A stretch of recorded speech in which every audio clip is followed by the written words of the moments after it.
태화강은 울산의 문명 발상지라고 해도 과언이 아닐 텐데요.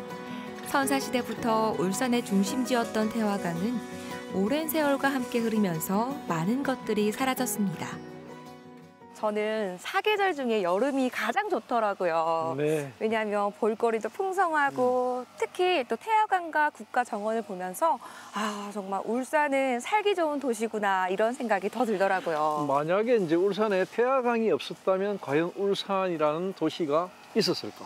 아니요, 없었을 것 같아요. 거죠. 울산과 태화강 뗄래야 뗄 수 없고 여름철이 되면 특히 태화강의 진면목이 드러나거든요. 그런데 지금으로부터 50년, 100년 전에 태화강은 어떤 모습이었을까? 어떤 모습이었을까요? 상상이 잘 안 되죠. 네. 그런데 울산은 태화강으로 흘러 들어오는 지류, 색강들이 57개나 되거든요. 정말 많았네요. 그리고 축구장 한 25개 크기의 섬이 있었거든요. 그런 섬들도 있고 지류들도 있고 이런 모습들을 가진 게 태화강인데 이제 그게 다 사라져 버렸죠. 하지만 그런 흔적들을 볼 수 있는 태화강의 옛모습을 기억할 수 있는 곳이 있어요. 그래서 오늘 그곳으로 한번 가보려고 합니다. 네, 함께 가볼까요? 네, 한번 가봅시다.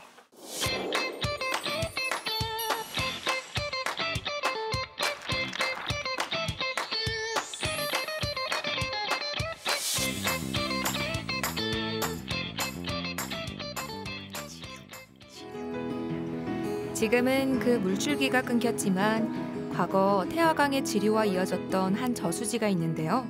이곳은 산책과 캠핑을 함께 즐길 수 있어 특히 캠핑러들에게 많은 사랑을 받고 있습니다. 와, 여기 오니까 경관이 참 예뻐요, 선생님. 이곳은 어디인가요? 이곳이 바로 이제 태화 저수지, 태화연이라고 하는데 1700년도에나 발간된 울산부 여지도에 이제 기록이 되어 있어요. 그 뒤에의 일조의 강점기 때 기록을 보면 또 사라졌다는 이야기도 있긴 있는데 사라졌다기보다는 그 뒤에는 제가 보기에는 이제 양식장으로 개조되지 않았나 싶고 어쨌든 간에 이 태화강 주변에서 굉장히 큰 저수지, 거의 드물어요. 저수지가 이만큼 있는 게 드문데 오래된 저수지이기도 하고 이곳에서 이제 물기를 내 가지고 농업용수로도 썼지만 생활용수로도 썼고 또 양식장으로도 썼고 지금은 이제 완전히 다른 모습이 되어 있어요. 이게 이제 한 10여 년 전에 정부에서 하는 맞춤형 여러 가지 사업을 했거든요. 그때 공모에 신청하고 이래 가지고 힐링센터, 캠핑장 이런 걸로 탈바꿈을 해가지고 주말만 되면 꽉 차요. 완전히 차버리고 지금은 도심 속의 힐링장 이렇게 자리 잡고 있고 특히 이제 지금 그 여름철로 다가가잖아요. 연꽃이 또 일품입니다, 이곳에. 와, 그럴 것 같아요. 네. 지금도 너무 예쁘거든요. 그렇죠. 연꽃이 일품이고 바로 옆에가 이파산이거든요. 이파산 캠핑장과 함께 태화연의 캠핑장 이 두 가지가 중국에서 굉장히 그 유명한 곳으로 각광을 받고 있는 곳이기도 합니다. 태화 저수지에는 잘 알려지지 않은 이야기가 있는데요. 세월이 흐르고 물길이 막히면서 이름을 잃은 강이 있습니다. 저수지 역사가 깊은 만큼 여기에 대한 이야기도 많겠어요. 많죠. 이 태화 저수지는 굉장히 오래된 저수지거든요. 이 물줄기가 거의 모여가지고 이루어진 게 한 1만 평 정도 되는데다 깊이가 무려 5m나 됩니다. 그리고 깊은 만큼 저수량도 많고 하니까 이 물이 흘러서 태화강으로 가는데 이 물줄기가 가는 강, 이걸 갖다가 연려강이라는 따로 독립된 이름을 가지고 있었어요. 이름이 되게 특이하네요. 그렇죠. 연려하면 떠오르는 게 뭡니까? 열려났네, 열려났어. 그렇죠. 열려났네 네. 나오죠. 바로 그 연려입니다. 어느 연려냐면 이 마을 인근에 박치문이라고 저 태화강에 만해정이라는 정자가 있는데 이 만해정을 지은 사람이 박치문인데 이 박치문의 정손 박종교라는 정손자가 있었는데 그 정손자에게 시집 온 며느리가 이제 여강이시라고 신혼살림을 살았는데 안타깝게도 남편이 결혼한 지 6개월 만에 죽어요. 전염병이 그때는 참 심했거든. 전염병이 돌자마자 그냥 죽었어요. 6개월 만에 남편을 잃은 이 여강이 씨 부인이 스스로 목숨을 끊었어요. 스스로 목숨을 끊는 바람에 이제 그 동네에서 이 큰 이야기거리가 됐죠. 그래가지고 그때 당시 울산 부사 그리고 경상도 관찰사 그리고 조정 이런 데다 막 상소를 올립니다. 이런 며느리가 있다. 우리가 좀 기려야 된다.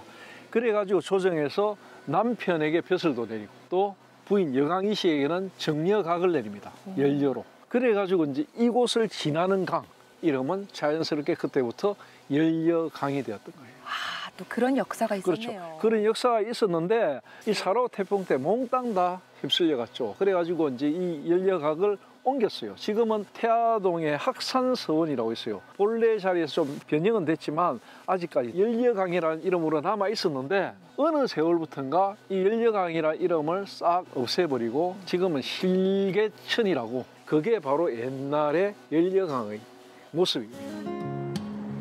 태화강으로 합류하는 지류 중에 연려강처럼 이름을 잃고 사람들의 기억 속에서 사라진 강은 이뿐만이 아닌데요. 어떤 일이 있었던 걸까요? 그럼 옛날에는 태화강으로 들어오는 그 지류들이 훨씬 더 많았나 봐요. 그렇죠. 무려 57개가 있었으니까 상당히 많은데 그 57개가 지금 거의 다 이제 상하수도 시설로 바뀌어버렸죠. 근데 대표적인 강들, 천들이 있어요. 지금도 이름이 이제 명전천 이런 이름들이 좀 남아있거든요. 여천천도 마찬가지고 여천강이 여천천으로 변한 거고, 울산에 이제 한 100년 전의 모습으로 생각해 보면 100년 전에는 제방이 없었던 강이거든요. 지금은 강의 양쪽에 제방을 쌓아놨잖아. 그렇죠. 그러니까 강의 모습이 옛날하고 지금은 완전히 다르죠. 제방이 없었다고 생각하면 그냥 펼쳐져 있잖아, 물길이. 네. 그리고 바로 동해로 빠져나가잖아요. 그 동해의 물길이 학성공원 있는 데까지 들어왔고 그런 모습이었거든요. 물길이 훨씬 더 넓었겠네요. 아주 넓었죠. 이 넓은 곳을 일제가 가만히 보니까 이거 돈을 좀 만들어야 되거든. 그래서 1917년에 우리 조선에다가 수리조합이라는 걸 만듭니다. 수리조합이 뭐냐면 개강하는 거예요.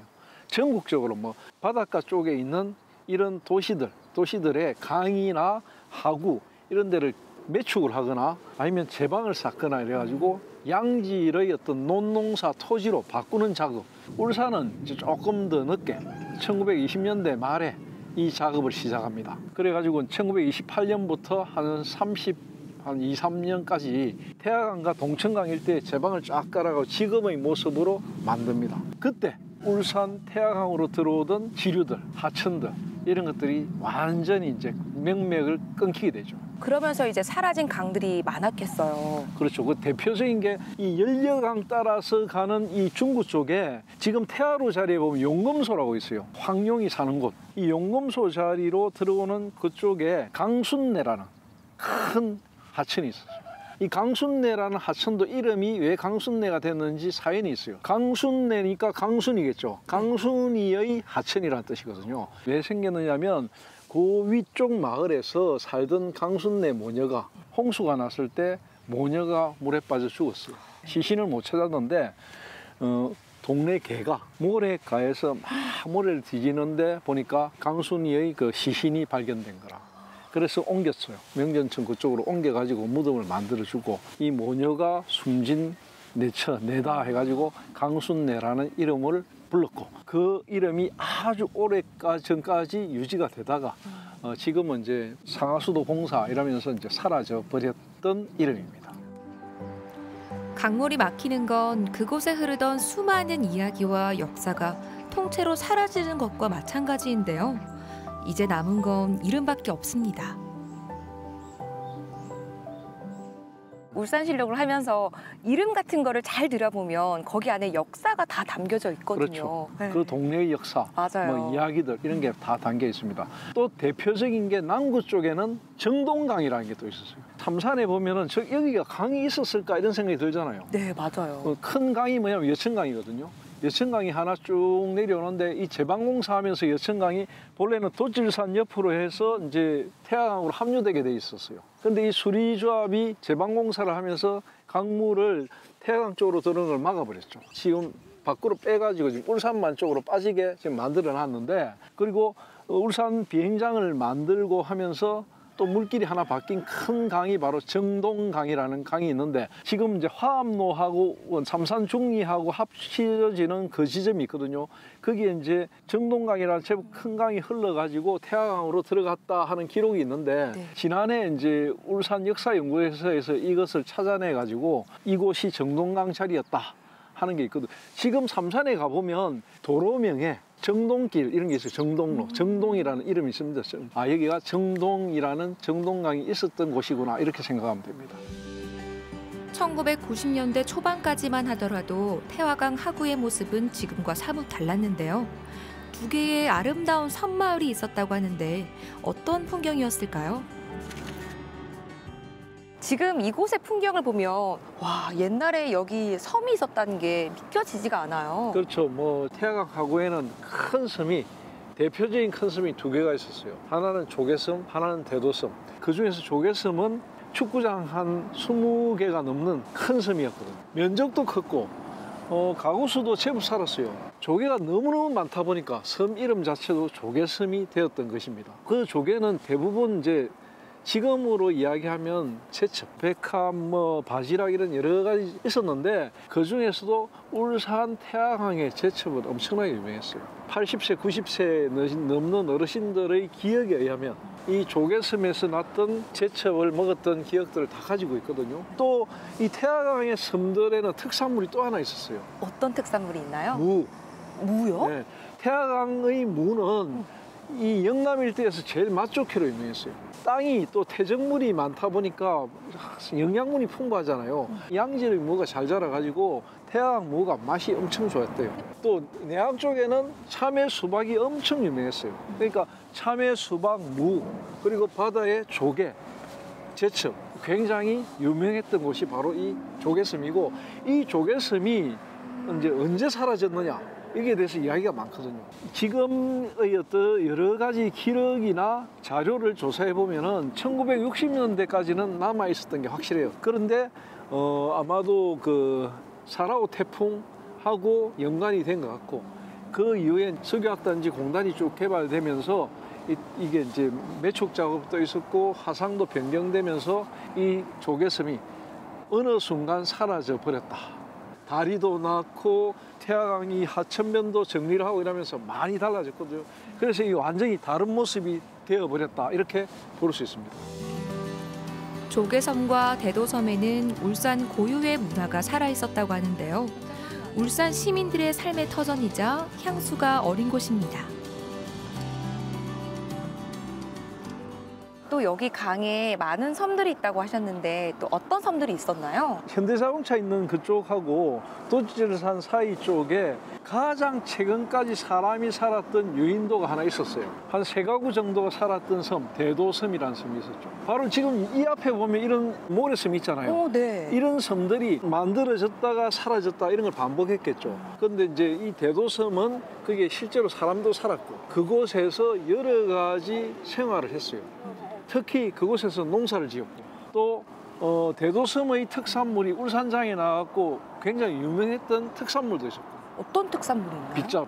빗자루요? 이 대도섬의 갈대가 굉장히 유명했거든요. 이 갈대를 엮어가 만든 빗자루는 품질이 좋기로 굉장히 유명했어요. 그리고 뭐 물론 대도섬에도 조개가 많이 났고 80년대 그때까지도 분명히 있었고 제가 대도섬까지 배 타고 들어가가지고 거기 살던 사람하고 직접 만나서 인터뷰도 하고 했었거든요. 그런데 이게 90년대 초반에 흔적도 없이 사라져 버렸어요. 아마 1990년대 초반에 이게 이제 여기 도질산 밑쪽으로 해서 공사하고 이러면서 살던 사람들이 다 육지로 빠져나오고 큰 물이 지면은 위험하잖아요. 그쵸. 당연히 빠져나오고 방치되고 하다가 몇 년 있다가는 그 섬이 완전히 물속에 잠겨 버리지 않았나. 그리고 이제 또 새로운 모래섬들이 하나씩 생기고 있는 그런 모습들을 우리는 태화강 하구에서 발견할 수 있고요. 태화강 하구가 무려 강폭이 600m입니다. 엄청나게 넓어요. 그게 하상 계류장도 있고 요트장도 있고 해가지고 지금은 그 섬이 있던 자리가 수상 레저 시설이 있는 곳으로 바뀌어 버렸죠. 세월의 흐름에 따라 사라지고 생겨나는 건 어쩌면 만물의 당연한 순리일 테지만 태화강에 사라진 강과 섬들이 그리운 건 역시 어쩔 수 없는 아쉬움입니다. 울산실록의 사라진 강과 섬 어떻게 기록하면 될까요? 강이 없었으면 인류의 역사도 없었어요. 강과 함께 항상 인류는 같이 생활해왔다 보면 되고 울산의 역사는 역시 태화강과 함께 했다고 해도 과언이 아닙니다. 이 울산 태화강에 사라진 강과 그리고 섬들 이것들은 다 소멸되고 없거든요. 앞으로도 많은 뭐 또 섬들이 생겨날 것이고 또 강들이 생겨날지도 몰라요. 그런 의미에서 우리 현대사에서 그나마 뚜렷한 흔적을 남겼던 강과 섬들이 있어요.